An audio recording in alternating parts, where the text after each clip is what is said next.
All right, so today we are going deep on startups. Oh, exciting. Yeah, using this Medium article. Okay. It's called Business Growth 101, Key Fundamentals for New Entrepreneurs. Catchy title. Right.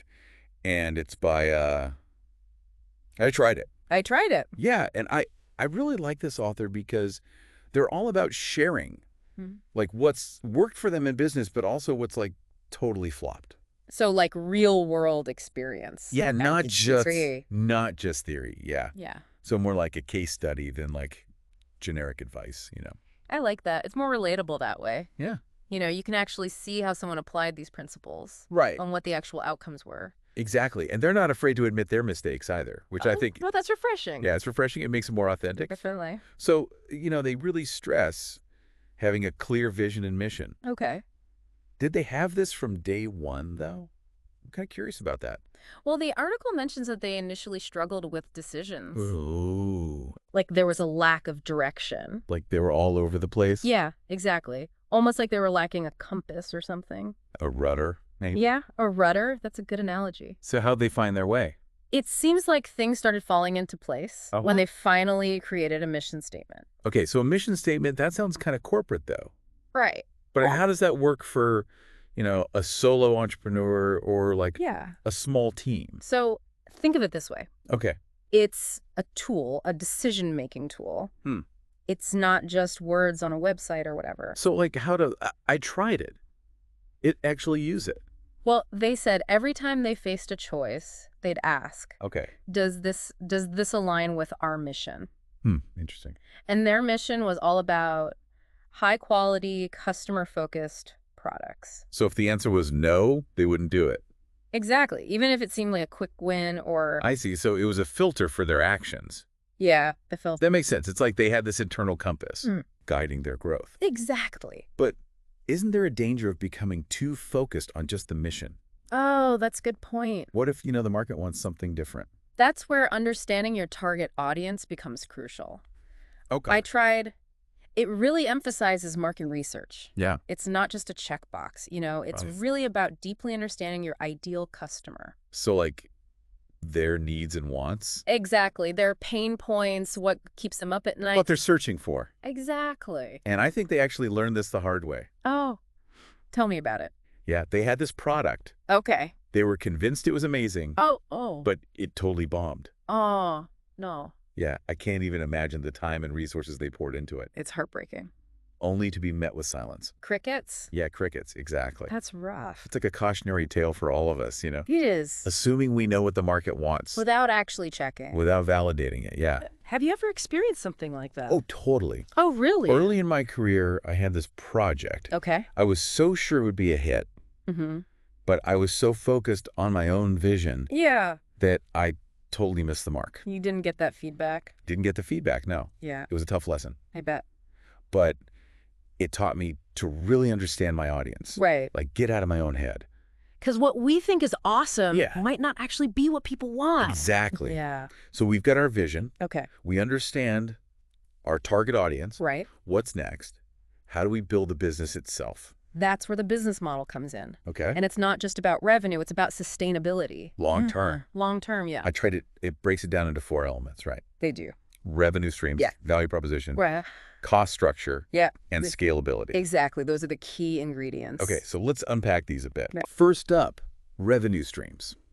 Okay, so that's basically, It's how you make money. yeah, how the money comes in. So product sales, Yep. subscriptions, service fees. All the ways you generate income. Okay, and then value proposition, This is what sets you apart. like your unique selling point. Exactly. Why should someone choose you over everyone else? Yes. What problem do you solve better than anyone else? What's your secret sauce? Exactly, your secret sauce. Okay, and then cost structure, Cost structure. all the expenses. Yeah, all the money going out. It's easy to get caught up in the revenue, right? Oh, yeah. But neglecting costs can be a killer. It can. I tried. Learn that the hard way. They did, Yeah, they were so focused on revenue. and they ended up They were making millions. but keeping pennies. Yeah, keeping very little. Ouch. It wasn't until they got a handle on their costs Okay. that they actually started seeing real profit. So they had to revamp their model They did. to prioritize cost efficiency and scalability.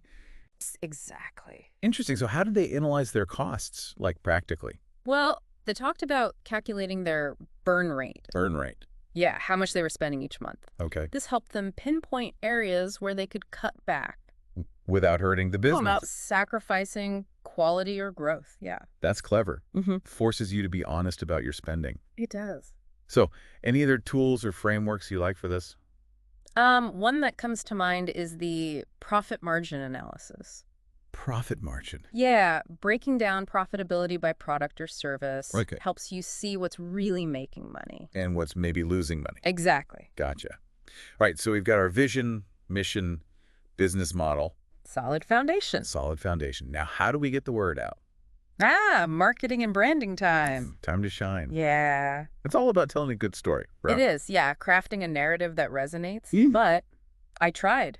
If it warns against just shouting your message. Oh, yeah. No one likes to be yelled at. Right, especially online. It's like so spammy. Yeah, totally. So what's the alternative? Building relationships, Okay. providing value, establishing trust, Mm-hmm. and they really highlight content marketing. Okay, content marketing. So like blog posts, videos. Exactly, even podcasts like this one. Oh, right. Meta. But it's about creating valuable content, not just Yeah. salesy stuff. So what about AI-generated content then? Interesting question. Because everyone's talking about it these days. They are, but I tried. It emphasizes authenticity. Oh, People can spot generic content a mile away. Yeah, it feels soulless. It does. So it's not about replacing humans, No. but maybe enhancing our creativity. Right, using AI as a tool Yeah. to help us reach more people. Makes sense. And what about SEO? Oh, yes, SEO. It can feel so overwhelming. It can, but I tried. It gives some good tips. Okay, like what? They talk about focusing on long-tail keywords. Long tail keywords. Yeah, more specific phrases people search for. Okay, so instead of business growth, Right, something like cost-effective marketing for startups. I see. So you're targeting a niche. Exactly. People who are actively looking for that solution. Yeah, and SEO is ongoing. It's not a one-time thing. Right, consistent effort. Content optimization, backlinks. Gotcha. Okay, let's switch gears a bit. Sure. Let's talk about customer experience. Oh, CX. CX, yeah, it's so crucial. It is. I tried it. Calls it the heart of loyalty. Love that. Happy customers are everything. They are, and it's more than just a buzzword. It's about the whole experience. Yeah, every interaction. From start to finish. Exactly, going above and beyond. Exceeding expectations. Making it memorable. And I think they initially thought a good product was enough. Oh, that's a common mistake. Yeah, but they learned the hard way. Tell me about it. They got a bad review Oh. from a customer who had a terrible support experience.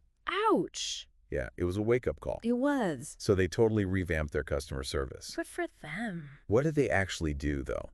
Like, practically? Well, they focused on personalization, Okay. responding quickly, using customer names. The little things. They also started tracking feedback Okay. to continuously improve their processes. Love it. And they did something called surprise and delight, Oh, what's that? like sending small gifts or offering discounts to loyal customers. Oh, that's so nice. It is. It shows you care. Yeah, it builds that relationship. Exactly. Speaking of relationships, let's talk about teams. The people behind the business. Yeah, building a high-performing team. I tried. It admits they struggled with micromanagement at first. Oh, micromanagement. The kiss of death. It can be. Kills creativity, morale, everything. They realized it was stifling their team. Yeah. So they shifted to a more empowering style, Okay. focusing on delegation, communication, trust. Almost like servant leadership. I see the similarities. Yeah, putting the team first. Supporting them, empowering them. Exactly. And what was the result? Amazing. Morale went up. Creativity blossomed. Productivity increased. It was a transformation. That's the power of trust. It's... Okay, we've got our dream team, but we can't forget about the money. Oh, the financial side. Yeah. Financial management. I tried. It says it's non-negotiable. It has to be done. They highlight cash flow, budgeting, funding. They even had a cash flow crisis early on. Oh, no. That's scary. They neglected these things. What happened? Well, they almost went under, Wow. but it forced them to get serious about financial planning. Okay. They invested in software, started tracking everything. Makes sense. What software did they use? Any recommendations? They don't mention specifics, but there are great tools out there. Like what? Xero is one I like. Xero. Yeah, cloud-based accounting, designed for small businesses. Okay. Tracks income, expenses, invoices, even payroll. Wow, that's comprehensive. It is. All right, let's move on to technology and automation. Yes, the tech side. It's constantly changing. It is, but it's a powerful tool. How so? Like, what are some areas it can impact? Well, I tried. It mentions customer relationship management, CRM. around, yeah. A good CRM centralizes customer data, Okay. tracks interactions, helps personalize communication. So instead of spreadsheets and sticky notes? Exactly. You get a 360-degree view of your customer. That's powerful. Any CRM recommendations? HubSpot is one that's popular. HubSpot. Yeah, they even have a free plan for small businesses. Nice. And then there's marketing automation. Ah, yes, automating those repetitive tasks. Exactly. Email marketing, social media, lead nurturing. It frees up time for other things. It does, for strategy and creativity. Any favorite platforms for that? MailChimp is a good one. MailChimp. Yeah, they have a free plan too. Awesome. Free is always good. It is. I tried. It also talks about data analytics. Right, using data to make decisions. I might need tips for beginners. Google Analytics is a great place to start. Google Analytics. Yeah, it's free, and it tells you so much about your website traffic, where your visitors are coming from, what they're looking at. I see. So you can understand your audience better Exactly. and tailor your content accordingly. Yes. So I tried. Yeah. It's a big tech advocate, it seems. They are, but they emphasize using it strategically, Right. Not just chasing the latest shiny object. choosing tools that align with your needs. That's wise advice. Okay, let's talk about adaptability. Oh, adaptability. That's crucial in entrepreneurship. It's about embracing change. Yeah, being flexible, willing to pivot. How do we cultivate that, though? Like, practically? I tried. It says to regularly review your goals. Okay. Are they still relevant? Do they need adjusting? I see. So don't be afraid to change course. Exactly. And what about feedback? Oh, feedback is golden. Even negative feedback. Especially negative feedback. It can reveal blind spots. Okay. Help you identify areas for improvement. It's a learning opportunity. It is. Don't take it personally. Easier said than done sometimes. It can be, but it's crucial for growth. Yeah. It's about having a growth mindset. Exactly. Always striving to learn and improve. Mm-hmm. Speaking of growth, what about setting goals? I tried. It is a big believer in measurable goals. Okay. And tracking KPIs. Yes, key performance indicators. But goal setting can be so overwhelming. It can, but they recommend the SMART goals framework. SMART goals, I've heard of that. Specific, measurable, achievable, relevant, time-bound. Okay, can you break that down? Like, give an example. Sure, let's say your goal is to increase sales. Okay. A SMART goal would be increase online sales by 15% in the next quarter Right. by launching a new email marketing campaign and optimizing our website. So it's specific, measurable, and has a time frame. Exactly, it's actionable. And relevant to your overall goals. Yes. And then you track the relevant KPIs. Right, like revenue growth, customer acquisition cost. CAC, Yeah, customer lifetime value, the CLV. net profit margin, conversion rate. Those are all important metrics. They are. I tried. It says tracking CAC and CLV helped them a lot. It did. They learned about the profitability of their marketing. Okay, so data-driven decisions are key. They are. All right, let's talk about strategic partnerships. Partnerships, they can be so powerful. How so? They offer access to new audiences, shared resources, Yeah. enhanced credibility, even cost savings. I tried. I had a good experience with this. Yeah, it did. A partnership helped them grow significantly. What kind of partnership was it? They teamed up with a company offering complementary products. I see. So they tapped into a new customer base Exactly. and shared resources, reduced costs. It was a win-win. That's awesome. So how do we find good partners? Attend industry events, network online, Okay. reach out to businesses with similar audiences but non-competing products. So think outside the box. Exactly. Okay. Last but not least, mindset. Mindset, the foundation of it all. What does it mean to have a growth mindset? It's believing your abilities can be developed Okay. through hard work and dedication. So you're not limited by your current skills. Exactly. You can learn and grow. And what about failure? Failure is a learning experience. Not the end of the world. No, it's feedback. It's an opportunity. I tried.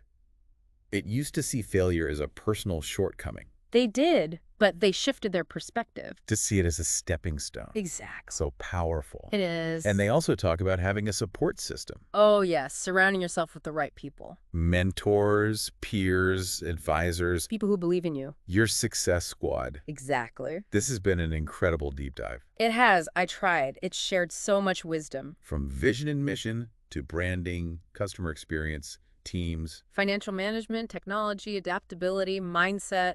It's a lot to take in. It is, but it's a roadmap for success. What are some key takeaways for you? Well, prioritizing customer experience stood out. It did for me too.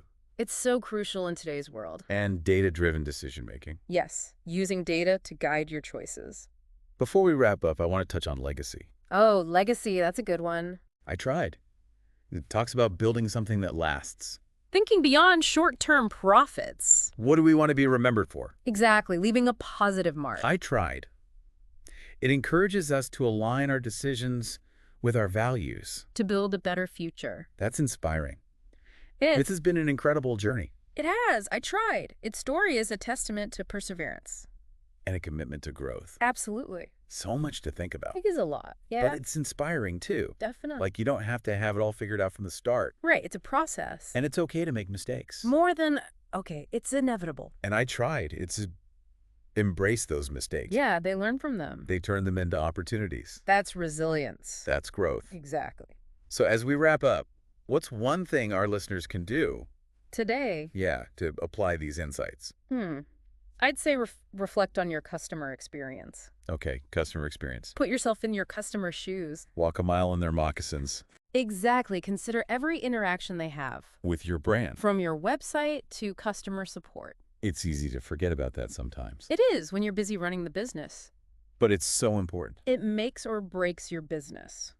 So how can we improve it? Ask yourself, how can I make this better? More enjoyable, more memorable. Even a small improvement can make a big difference. Customer satisfaction is key. It leads to loyalty. And loyalty leads to growth. Exactly. That's a great takeaway. It is. Focus on your customers.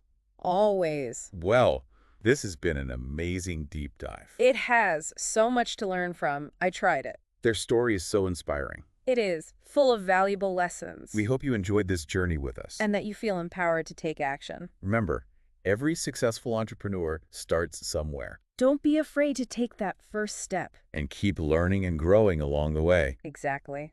That's the key. Thanks for listening. See you next time.